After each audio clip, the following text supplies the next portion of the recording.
മൗലവിമാർ പലപ്പോഴും നബി സല്ലല്ലാഹു അലൈഹി വസല്ലം ചെയ്തിട്ടില്ല എന്ന് പറയുന്നത് മുഅ്മിനീങ്ങൾക്ക് ഖൈറാകുന്ന കാര്യങ്ങളാണ്, മുഅ്മിനീങ്ങൾക്ക് നേട്ടമുണ്ടാകുന്ന കാര്യങ്ങളാണ്. മറിച്ച് അവനവന്റെ കീശയിലേക്ക് കാശെത്തുന്ന വിഷയമാണെങ്കിൽ അവരെല്ലാ ആശയവും മറന്നുകളയും.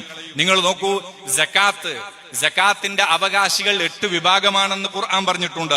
അവർക്കല്ലാതെ ആ സക്കാത്തിന്റെ മുതൽ അർഹതപ്പെട്ടതല്ല, ഉപയോഗിക്കാൻ പാടില്ല. അതുകൊണ്ട് തന്നെ സുന്നികളായ നമ്മൾ അതിൽ കണിശത പാലിക്കുന്നവരാണ്. നമ്മുടെ സ്ഥാപനങ്ങളെമ്പാടുമുണ്ട്. ഒറ്റ സ്ഥാപനത്തിനും നമ്മൾ സക്കാത്ത് ഉപയോഗിക്കാറില്ല, ഒറ്റ പള്ളിക്കും ഉപയോഗിക്കാറില്ല. എന്നാൽ വഹാബികൾ പറയുന്നത് അവരുടെ സ്ഥാപനത്തിനും അതുപോലെ അവരുടെ ബുക്ക് സ്റ്റാളിനും ഇതിനൊക്കെ സക്കാത്ത് ഉപയോഗിക്കാന്നാണ്. എന്നാൽ നബി സല്ലല്ലാഹു അലൈഹി വസല്ലം തങ്ങൾ പള്ളിക്ക് വേണ്ടി സക്കാത്ത് ഉപയോഗിച്ചിട്ടുണ്ടോ? ഉപയോഗിച്ചിട്ടില്ല എന്ന വസ്തുത അവർക്കറിയുകയും ചെയ്യും. അവര് തന്നെ എഴുതി വെച്ചത് ഞാൻ ഒന്ന് വായിക്കാം. ശബാബിൽ വന്ന ഒരു ചോദ്യമാണ്, സക്കാത്ത് പള്ളിക്ക് വേണ്ടി, സംഘടനയ്ക്ക് വേണ്ടി ഉപയോഗിക്കാമോ എന്നത്. അതിന്റെ മറുപടി, പള്ളി നിർമ്മാണവും മയ്യത്ത് സംസ്കരണവും തൊഴിൽ പരിശീലനവും നബി സല്ലല്ലാഹു അലൈഹി വസല്ലമയുടെ കാലത്തും നിർവഹിച്ചിരുന്ന കാര്യമാണ്. നബി സല്ലല്ലാഹു അലൈഹി വസല്ലമയുടെ കാലത്ത് പള്ളി നിർമ്മാണം ഉണ്ടായിരുന്നു, മയ്യത്ത് സംസ്കരണമുണ്ട്, തൊഴിൽ പരിശീലനമുണ്ട്. അവക്ക് വേണ്ടി അവിടുന്ന് സക്കാത്ത് ഫണ്ട് വിനിയോഗിച്ചതായി പ്രബലമായ ഹദീസുകളിലൊന്നും കാണുന്നില്ല, ഒരു ഹദീസിലുമില്ല.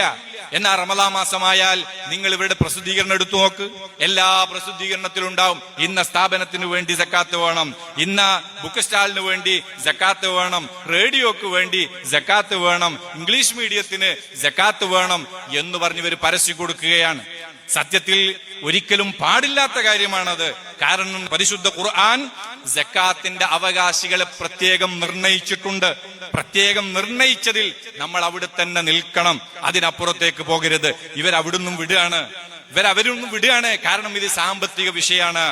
എന്നിട്ട് ഇവര് അതിനെ തുടർന്ന് പറയാണ്, വിദ്യാഭ്യാസ സ്ഥാപനങ്ങളും മതസംഘടനകളും നബി സല്ലല്ലാഹു അലൈഹി വസല്ലമയുടെ കാലത്തുണ്ടായിരുന്നില്ല.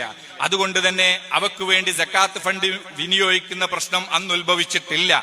എന്നാലും അള്ളാഹുവിന്റെ മാർഗത്തിലുള്ള ബോധവൽക്കരണവും ആദർശ പ്രചരണവുമാണ് ഒരു സ്ഥാപനത്തിന്റെയോ സംഘടനയുടെയോ കർമ്മപരിപാടിയെങ്കിൽ അതുകൊണ്ട് സക്കാത്ത് ഫണ്ടിൽ നിന്ന് ഒരു വിഹിതം വിനിയോഗിക്കാവുന്നതാണ്. ഇവര് വകുപ്പുണ്ടാക്കാണ്. ഗൾഫിലെ പണ്ഡിതന്മാര് പോലും ഇത് പാടില്ല എന്നാണ് ഫത്വ കൊടുത്തത്. നബി സല്ലല്ലാഹു അലൈഹി വസല്ലം തങ്ങളുടെ കാലത്തും അന്ന് പള്ളി ഉണ്ടായിരുന്നല്ലോ. അന്ന് ദഅവത്തിന്റെ വിഷയം തന്നെയല്ലേ പള്ളിയിൽ നടന്നത്. ഫീ സബീലില്ലാഹി വലിച്ചു നീട്ടുമ്പോ അവിടത്തേക്ക് നീട്ടാൻ പറ്റുമല്ലോ. അങ്ങനെ നീട്ടി സക്കാത്തിന്റെ ഫണ്ട് ഉപയോഗിച്ചിട്ടില്ല.